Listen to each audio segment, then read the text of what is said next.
We got a fun side project going on here. Today, we're going to get started on installing the Mr. Cool DIY Mini Split in the shop. And you might be wondering, yes, we do have AC in here right now, but it is only over there. That's it.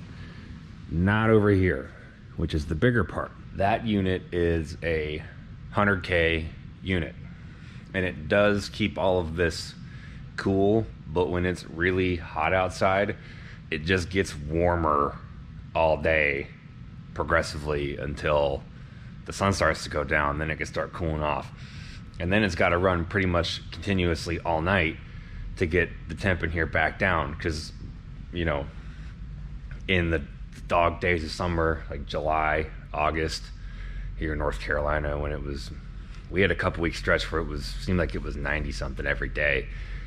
It would get up to about 80 something on this side of the shop at the peak heat. And I tested with a laser thing on the roof. Those skylights, the surface of those during the day is like 120 degrees. So it's just getting warmer over here all the time.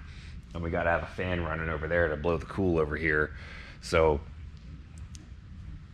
with this Mr. Cool unit, it's a 36K. So then we'll have a total of 136K BTU.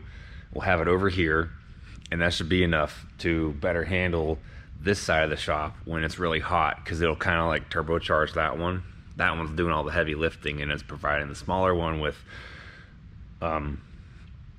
less of a delta, because the way air conditioning systems works, there is only what they call delta, is the difference between the air temperature going in versus coming out.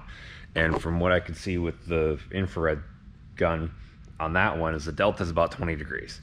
If it's sucking in 80 degree air, it's going to put out 60. If it's sucking in 90 degree air, it's going to put out 70. And the hotter the air is it's sucking in, the less efficient it gets.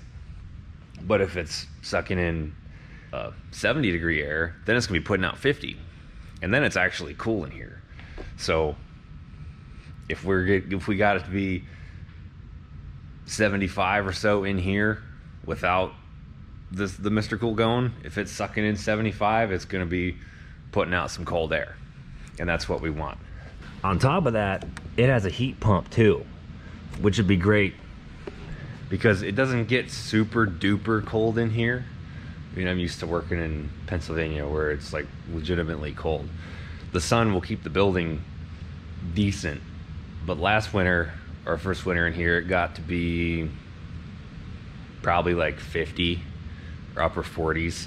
Over on this side, we would keep these doors closed and just have some space heaters running in here, which was still not that great. If you ask Logan, it wasn't warm enough. But that side makes heat. It's not hooked up yet, but even if it's not, we'll have a little bit of supplemental heat over here. And I'm thinking either want to put it right there. It could go a couple different places. It could go right there, right under the Rusty Walls car, or maybe over there. I don't know, there's an airline there though. It could also go above the door to the bathroom and storage room. If the line set is long enough, then we'll run the line set right out here and put the outdoor unit on the ground out there, which would be easier to wire because the breaker box is right there. I also thought it might be nice to put it right there, because when Logan's working on her car, then she can have the heat blowing on her, because she likes to be warm all the time. I'm cold-blooded, so I like cold, so air conditioning is very important to me. I don't think she ever even had a problem with how warm it was in here on hot days, but I do. So I like to work in a refrigerator. I also did that Ancestry DNA thing and figured out that the majority of my DNA is from cold countries. It makes a lot of sense. I actually didn't know that I was 17% like Swedish Denmark. Didn't know that. But it makes a lot of sense. I like the cold. Always have. Let's get this thing opened up. That's the first thing we're going to do, is we're going to figure out where to mount the wall unit, and then this and the line set comes later. Been doing some pondering, measured the line set and everything to make sure it'll be long enough to do this, trying to figure out where to put it, what's the easiest place to put it relative to the breaker boxes back there and what's outside and all that stuff.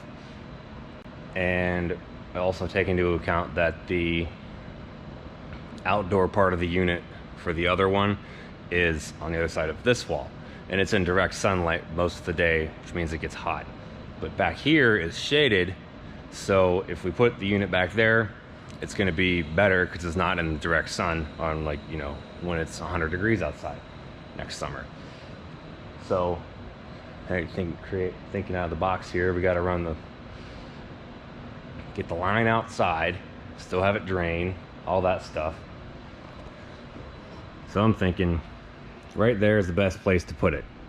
But to put the line set through there, we have to drill through there and then feed it through the floor on that side. So I have to go above the ceiling but below the floor. That's kind of a pain in the butt. So what I'm going to do is build a little bracket to mount it above the ledge so that the line set can run right across the floor. Drill a hole in that wall because there's nothing up there, it's just storage. Run it across the floor, poke it out the wall to the thing outside, and then we will cover up the line with some wood so it doesn't get messed up, or recess it in the floor because that's all unfinished in there. It'll be a lot better. Another thing to consider is that this thing also blows heat, and we got Logan's car here. Her workspace is going to kind of be right here doing all her stuff. So whenever it's cold this winter, we can have the heat blowing right at her, which is going to make my life a lot easier because I won't have to listen to her about how cold it is in here all the time. Because she'll have her own heat source right in the corner, right where she's working. Where if we put it over there, it'd be blowing heat in here, and she's not working over there, I'll be working over there, and I don't want it to be hot over there. So win-win. All right. Let's get to making a bracket.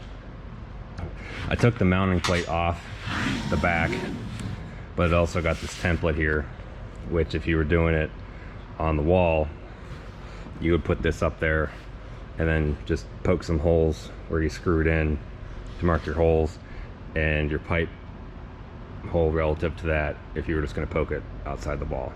And you might be wondering, why wouldn't you just do the extra work and have it run through the floor, or put it right there so you could run it along the ceiling? Well, if it goes right here, then the unit's going to have to be like, it'll be like that, and it won't be centered above the door, it won't be centered over there, and it'll just drive my OCD freaking crazy. So can't do that. If we put it right here above the center of the archway, it'd be easy to get the line outside, but it would take away our easiest access point to the loft up there, which eventually we'll get to moving all the stuff that's up there and using it for storage or something. We need to get like a little scissor lift, or we'd really like to have a little scissor lift in here.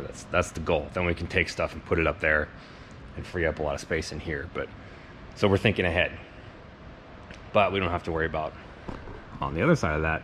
We can put it in there.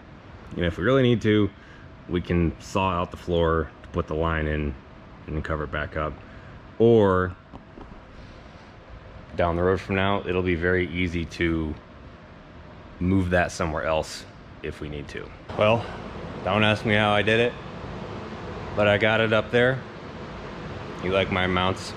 I was, you know, thinking I was gonna make some elaborate triangulated thing that screwed to the floor and all that. And I'm just like, I'll be here for 2 hours trying to figure that out, when I could just screw a couple 2x4s into the studs on the wall. There we go. I'll paint those white later or hang something over them. I don't know, but it's fine for now. I also managed to get the wire and the line set run through there along the floor and poked out the wall back here, which I didn't show you because that up there is like not our spot. You can just picture something laying across the floor, poking out a hole in the wall, hanging out of the wall. That's what it's gonna look like back there. And I had to take a piece of PVC and make our own drain extension because the drain hose that it comes with is only a few feet long. So we got that figured out. Now we can start gathering a plan to get the condenser unit mounted outside. There we go. It does reach the floor, but there's a bazillion mosquitoes back here, so I'm gonna have to come back prepared for that oncoming onslaught. That's gonna be bad. All right, brace yourselves. Several days later, that was the most I have been mauled by mosquitoes maybe my entire life, because there's like a creek drainage ditch back there and they're just everywhere. Got destroyed. But the cool part is with the Mr. Cool system is the line sets are already pre-charged, so when you tighten them, it pushes a thing in on the inside, and that's what sends the refrigerant into the indoor and outdoor segments of the unit, because they already got a vacuum in them. So literally all we have to do now is wire it up to the breaker and it's good to go, which we haven't done that yet, but we're getting there one step at a time. Install wise though, that was a breeze. If I didn't make my life harder and have to run it across the floor and drill multiple holes and get mauled by mosquitoes, like if it was on that wall over there, I could have had that thing hung up and done in probably less than 2 hours. And they give you the hole saw and the wrenches and the little Allen wrench to undo the vacuum line. It's like, it's really cool. And we'll report back in once we get this thing pumping, and we'll get Logan's feedback once she sees heat working on her car here, which you will see in a video on the main channel pretty soon.